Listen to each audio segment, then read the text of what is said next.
Hola, ¿cómo estás? Gracias de nuevo por permitirme permitirme venir y pues por volver a tener una plática como las que hemos estado teniendo y que espero que esta vez también te guste como los temas que hemos tratado ya en los episodios anteriores.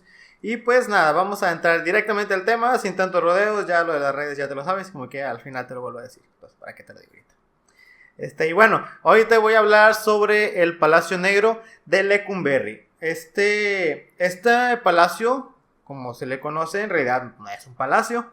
Se le llama así pues porque está muy ostentosa la construcción y pues fue construido en la época del Porfiriato. Porfirio Díaz tenía como que esa extraña obsesión con las cosas francesas y con demostrar con construcciones grandes y todo eso, pues su poderío. Fue construido su construcción, comenzó en mayo de 1885 y para el 29 de septiembre de 1900 entró en funciones. Fue inaugurado por el entonces presidente Porfirio Díaz, quien también ordenó su construcción, y se clausuró en 1976.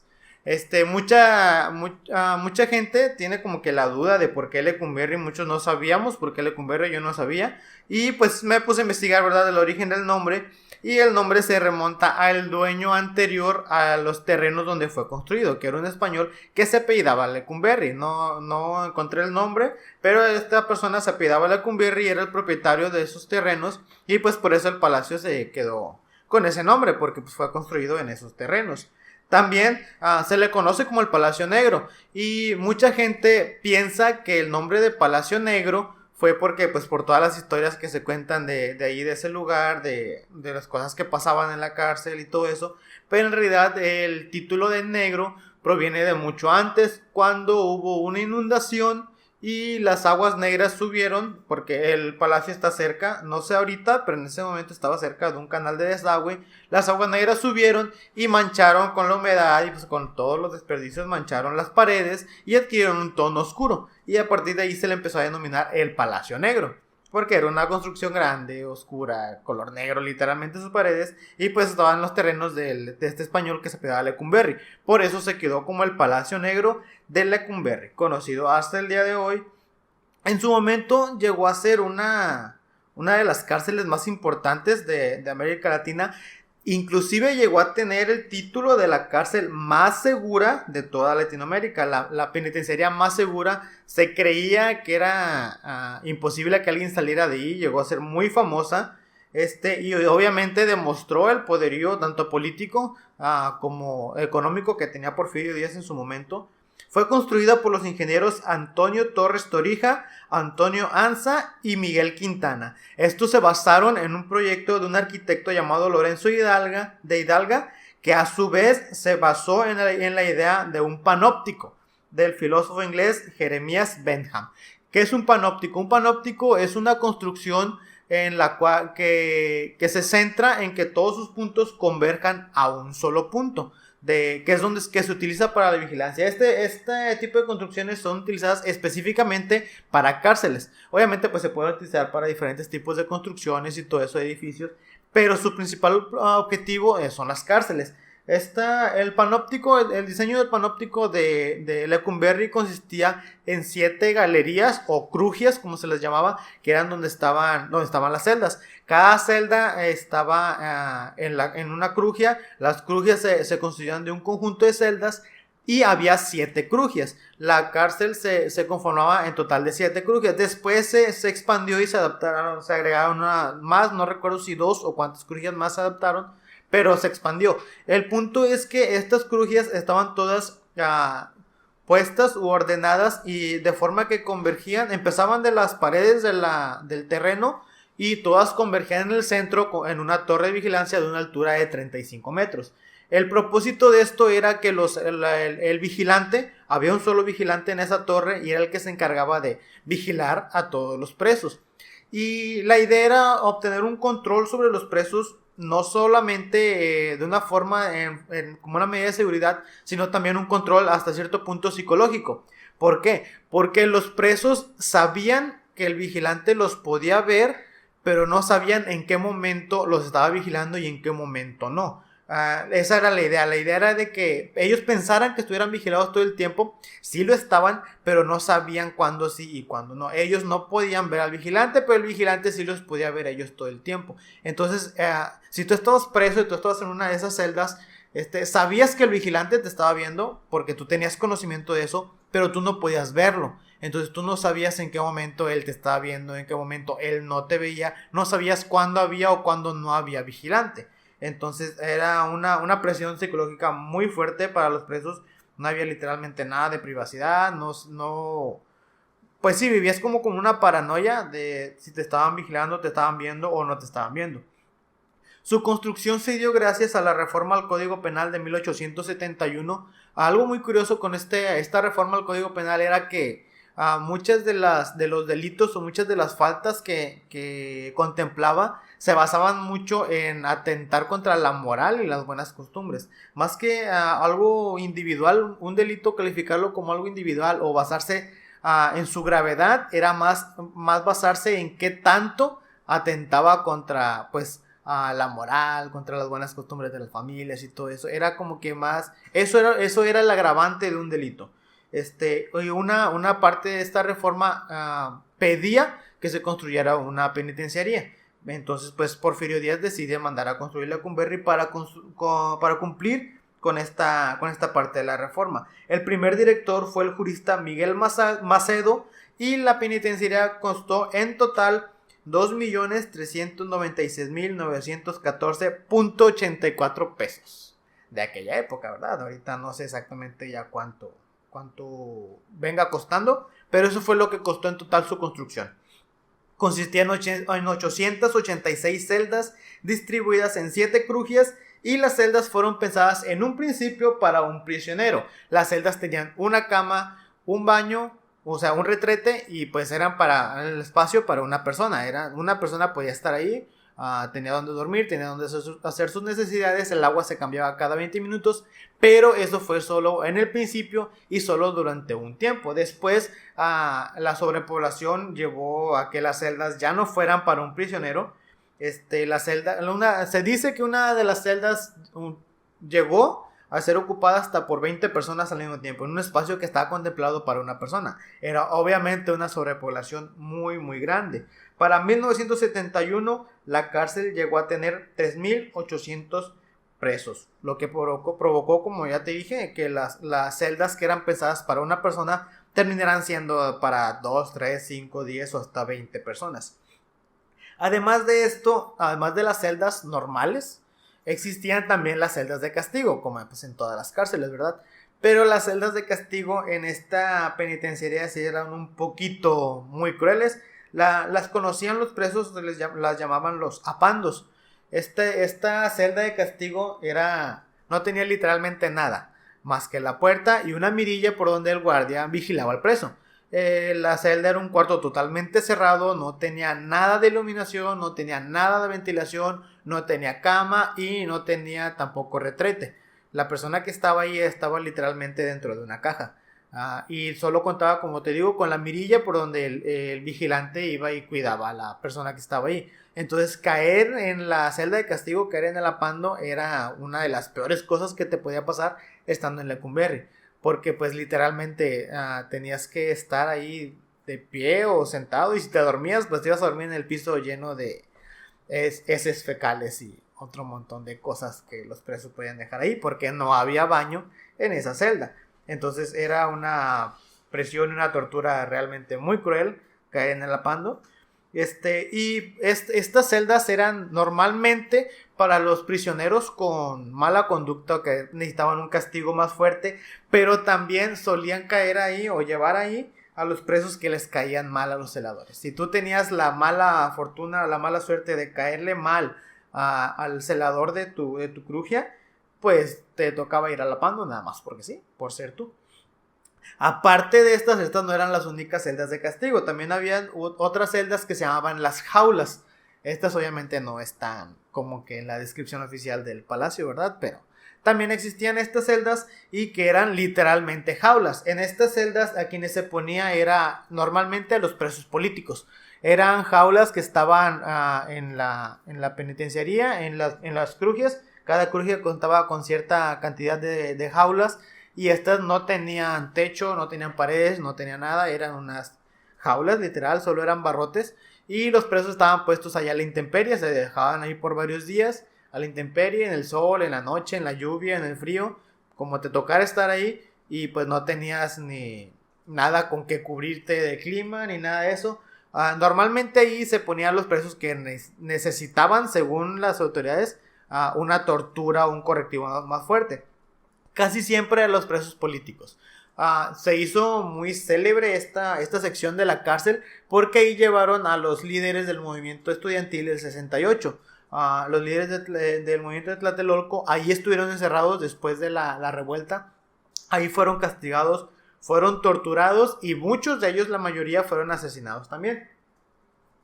Se dice que, según los testigos, según los relatos de las personas que sobrevivieron, dice que los golpeaban, que los quemaban y que les daban choques eléctricos. Y pues, como te digo, algunos inclusive llegaron a morir por las torturas que hacían ahí.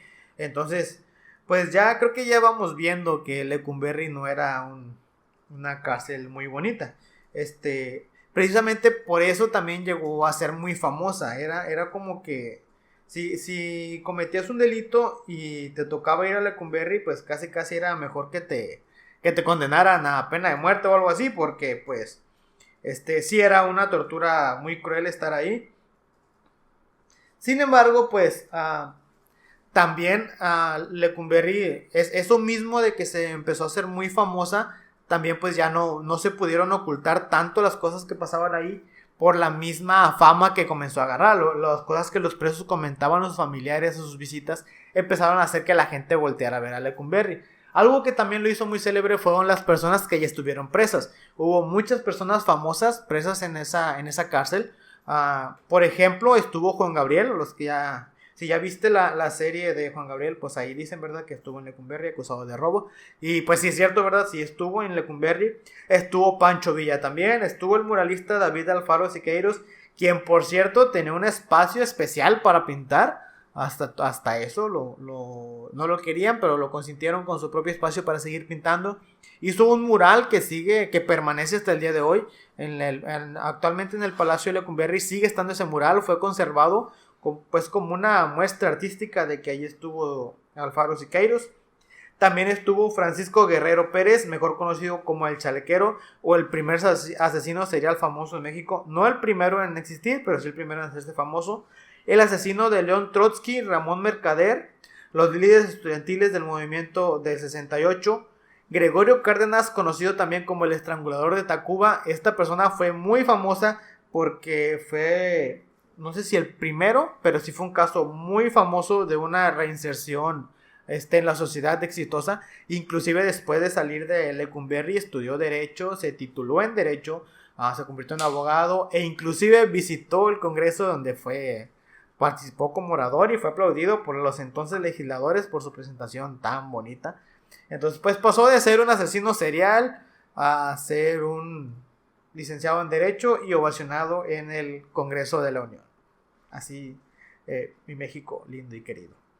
Y bueno, entre otras personas también muy famosas que estuvieron creo que los más representativos fueron estas personas, pero también hubo otros presos muy famosos, ¿verdad?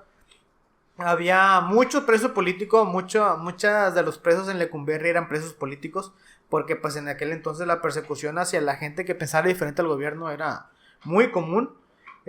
También, a pesar de su fama de ser la penitenciaría más segura de América Latina, aún con eso hubo 2 personas que se fugaron de ahí. Ninguna cárcel es tan segura como para que nadie se fugue.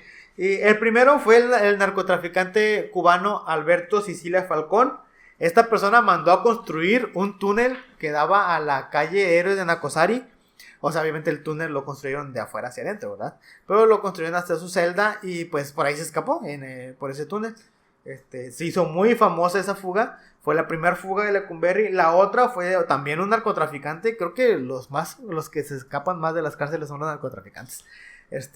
Pero bueno, el otro fue otro narcotraficante, uno estadounidense, se llamaba Dwight Walker. A la verdad nunca lo había escuchado, Dwight Walker. Este fue un poquito más creativo. Se disfrazó de mujer con el apoyo de su esposa y salió literalmente por la entrada principal de Lecumberri, disfrazado de mujer.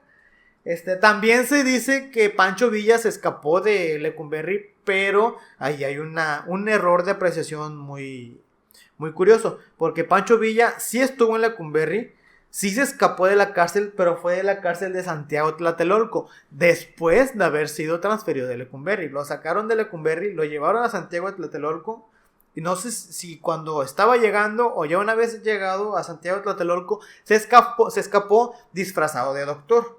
Esta persona también se disfrazó, pero pues de doctor, ¿verdad? Y otro incidente que también hizo muy famoso a Lecumberri fue que fue el escenario, bueno, más que Lecumberri, fue las espaldas de Lecumberri, fue el escenario del asesinato del expresidente Francisco I. Madero y el vicepresidente José María Pino Suárez. Mucha gente o muchas personas que hemos conocido la historia oficial, durante mucho tiempo la historia oficial fue de que un convoy interceptó al convoy que estaba transportando a Francisco Madero y a Vicente Pino Suárez. Se hizo una balacera. Madero y Pino Suárez intentaron escapar y pues en medio del fuego cruzado murieron. Esa era la versión oficial. Eso fue lo que reportaron los periódicos al día siguiente y eso fue lo que se mantuvo durante mucho tiempo. Hasta que después se reveló que en realidad fue un asesinato por las personas encargadas de haberlo llevado a una traición de Victoriano Huerta, y los autores materiales fueron los soldados a cargo del mayor Francisco Cárdenas. A Madero le dieron 2 balazos en la cabeza y a Pino Suárez le dieron 13 balazos en la cabeza.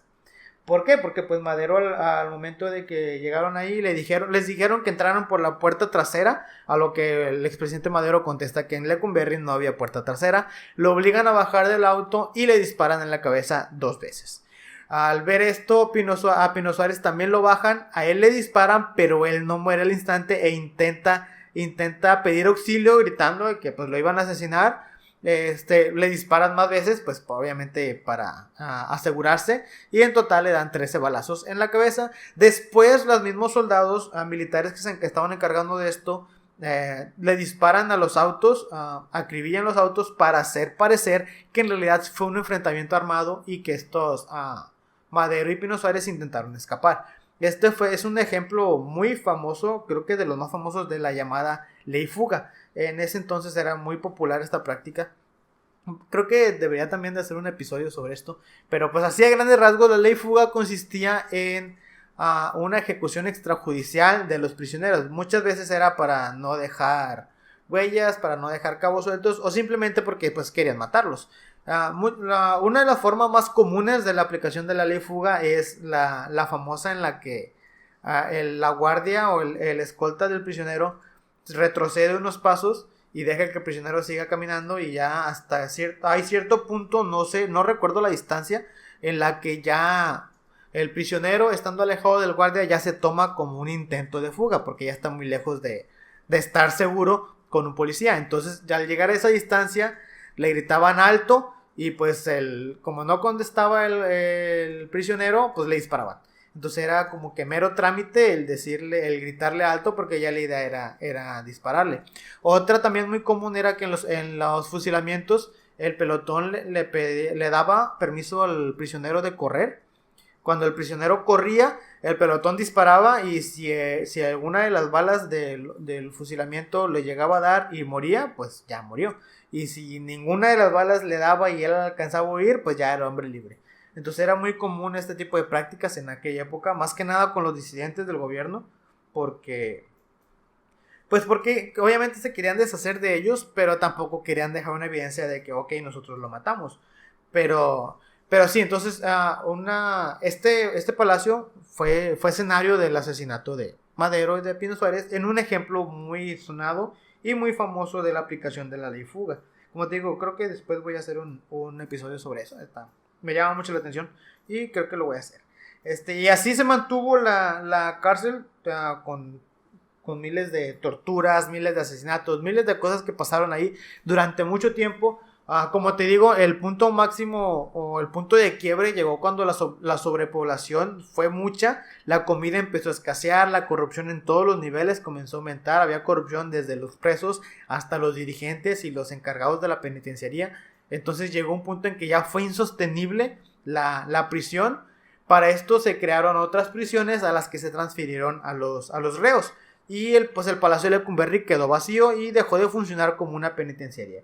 El punto máximo de sobrepoblación fue en la época del presidente Miguel Alemán, porque hubo muchísima persecución política hacia las personas que opinaban diferente o hacia los detractores del gobierno del PRI, y pues muchos de estas personas fueron escondidas o fueron encerradas más bien en Lecumberri. Entonces fue el punto en el que hubo más sobrepoblación, y pues obviamente, como en todos los ejemplos, la sobrepoblación no trae nada bueno, y en un espacio tan reducido, un espacio donde pues obviamente no está el cuidado necesario, esta prisión fue insostenible y se optó por cerrarla.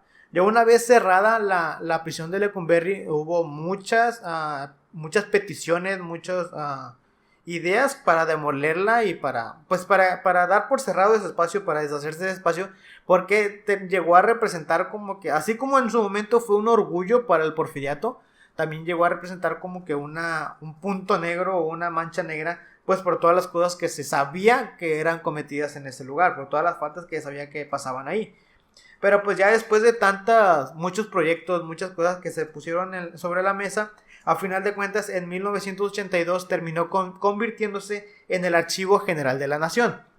Y hasta el día de hoy sigue funcionando como el Archivo General de la Nación. Se tiene pensado convertirlo en un museo, pero pues creo que todavía están las obras en proceso y pues no se han terminado. Comenzaron en 2011 y hasta la fecha creo que siguen todavía en pie las obras para convertirlo en un museo y transportar el Archivo General de la Nación a otro edificio. Ya como Archivo General de la Nación, pues es obviamente un lugar donde se guardan cosas que son importantísimas históricamente para México. Se guardan documentos, por ejemplo, ahí está el Acta de la Independencia de México, ahí están todas las constituciones que ha tenido México a lo largo de la historia. Se guarda el Archivo de Sentimientos de la Nación, se guarda la correspondencia entre Emiliano Zapata y Francisco Villa, se guardan todos los archivos presidenciales desde Madero, comenzando desde Francisco y Madero hasta actualmente Andrés Manuel López Obrador, pasando por Enrique Peña Nieto, Salinas de Gortari, Ernesto Zedillo, Vicente Fox. Todos ellos, sus archivos presidenciales, Lázaro Cárdenas, están en el Archivo General de la Nación. Y pues también hay miles de fotografías, miles de videos, miles de documentos que son importantes para la nación. Hay mapas en la entonces Nueva España, hay códices indígenas, y hay muchas cosas que son importantes, pero básicamente creo que pues lo más representativo pues es lo que te acabo de mencionar: el Acta de la Independencia, las constituciones, Sentimientos de la Nación y todos los planes, el plan de Ayutla, el plan de Ayala, todos esos también están ahí guardados. Y también hay muchos datos curiosos sobre Lecumberri. Uno que me llama mucho la atención es que es en este lugar donde se da origen a la palabra joto para referirse a las personas homosexuales, porque en ese entonces la homosexualidad era castigada como un delito. Entonces en Lecumberri los presos estaban ordenados según sus delitos. Cada una de las crujías era destinada para un tipo de preso. En una crujía estaban los presos castigados por asesinato, en otra estaban los castigados por secuestro, por robo, los presos políticos, y había una donde estaban castigados los homosexuales. Toda una crujía era donde recluían a las personas homosexuales. Esa crujía era la que tenía como definición la letra J, porque cada una de las crujías tenía una letra: la crujía A, la B, la C, la D, todas esas. Entonces en la crujía J era donde estaban los homosexuales, y ahí es donde se les empieza a denominar a estas personas como jotos, y pues ya se quedó como una palabra para referirse a ellos, a un tanto despectivamente, pero pues es de ahí donde surge esta palabra. También una historia muy curiosa es que hubo un tiempo en que la cárcel de Lecumberri se llenó de ratas. Por la misma sobrepoblación, la suciedad, la falta de cuidado, hubo una plaga de ratas en la cárcel, y para controlar la plaga de ratas, se optó pues por llevar gatos para que cazaran a las ratas y pues las mataran, estimaran con la plaga. La sorpresa para la gente de la cárcel, para los directivos, fue que cuando llevaron a los gatos, pues los dejaban ahí la noche, ¿verdad? Para que se encargaran de las ratas. Al día siguiente, al ir a buscarlos, todos los gatos estaban muertos. No sabemos si las ratas eran muy grandes o qué pasó ahí, pero los gatos estaban muertos y las ratas siguieron. Al último no supe cómo las exterminaron, pero sí, creo que al final las ratas terminaron comiéndose a los gatos, o no sé, algo pasó ahí, pero los gatos no funcionaron. También había una celda que no era una celda de castigo, pero sí era la peor celda para estar recluido, era la celda 614. Esta celda estaba atrás del cuarto de calderas y era una celda metálica, entonces esa celda era literalmente un infierno vivir ahí, porque pues estaba, como te digo, estaba atrás del cuarto de calderas, era demasiado caliente y pues era sofocante. Esa era la peor celda de Lecumberri, la 614. También la cárcel, aún con todo su mala fama y todo eso, fue escenario de varias películas. Y creo que la principal fue la de Nosotros los Pobres, de Pedro Infante. La escena donde grita Pepe el Toro es inocente y no sé qué cosas. Esa escena fue grabada en Lecumberri, en una celda de Lecumberri. También existen muchísimas historias de fantasmas. Ahí hay una historia muy curiosa de una persona que le hacen llamar Don Jacinto, el fantasma de Don Jacinto. Es una persona que se dice que cayó a Lecumberri por una mala jugada que le hizo su pareja y el amante de su pareja. Entonces, no recuerdo, creo que lo acusaron por robo o por algo así. Entonces, pues fue llevado ahí murió y pues hasta el día de hoy su fantasma vaga esperando que un día llegue su esposa que lo traicionó y pues obviamente vengarse de esta persona. Y pues también hay muchas otras historias de fantasmas, ¿verdad? Pero esa es una de las más famosas, la historia de Don Jacinto.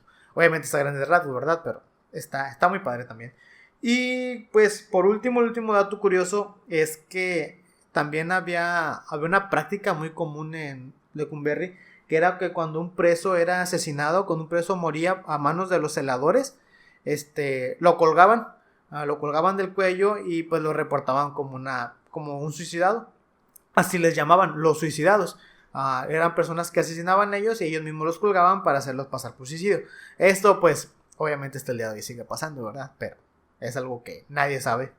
Nadie sabe que en las cárceles cuando alguien muere después dicen que fue suicidio. Aunque no haya sido suicidio, ¿verdad? Pero es un secreto.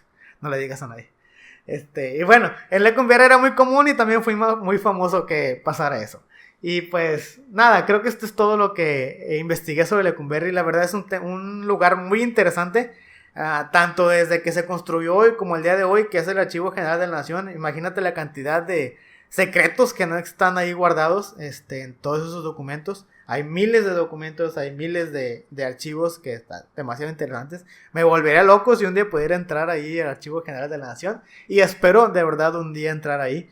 Y pues nada, espero que te haya gustado la plática de hoy. No olvides seguirme en las redes sociales, Facebook, Twitter, Instagram. Y pues nada, nos vemos la próxima semana. Y adiós.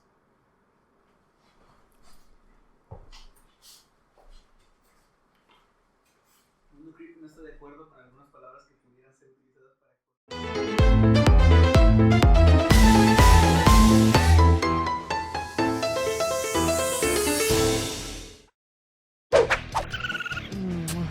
Escuadrón.